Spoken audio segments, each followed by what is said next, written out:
ಪ್ರಿಯ ದೇವಜನರೇ, ಈ ದಿನದ ದೇವರ ವಾಕ್ಯವನ್ನು ನಾವು ಆಲಿಸೋಣ. ಫಿಲಿಪ್ಪಿಯರಿಗೆ 3ನೇ ಅಧ್ಯಾಯ 14ನೇ ವಾಕ್ಯ. ಮೇಲನ ಬಹುಮಾನವನ್ನು ಪಡೆಯಲೆಂದು ದೇವರು ನನಗೆ ಕ್ರಿಸ್ತ ಯೇಸುವಿನ ಮುಖಾಂತರ ಕರೆ ನೀಡಿದ್ದಾರೆ. ಆ ಗುರಿಯನ್ನು ತಲುಪಲೆಂದು ನಾನು ಮುಂದೋಡುತ್ತಲಿದ್ದೇನೆ. ನಮ್ಮಲ್ಲಿ ಪರಿಣತರಾದವರು ಈ ವಿಷಯದಲ್ಲಿ ಇದೇ ಮನೋಭಾವನೆಯಿಂದ ಇರಬೇಕು.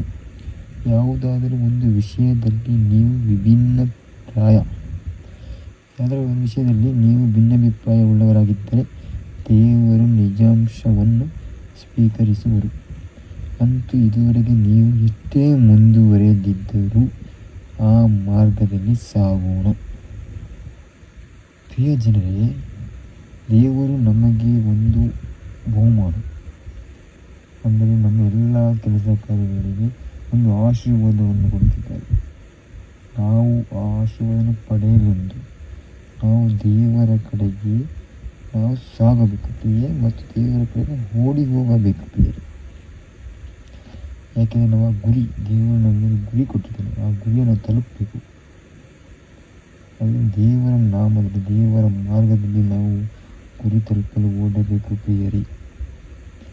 ನಾವು ಒಂದು ಒಳ್ಳೆಯ ವಿಚಾರಗಳನ್ನು ಮಾಡಿ ದೇವರಲ್ಲಿ ಪ್ರಾರ್ಥಿಸಬೇಕು. ದೇವರು ನಿಜಾಂಶವನ್ನು ಸ್ವೀಕರಿಸುವುದು ನಮ್ಮಿಂದ.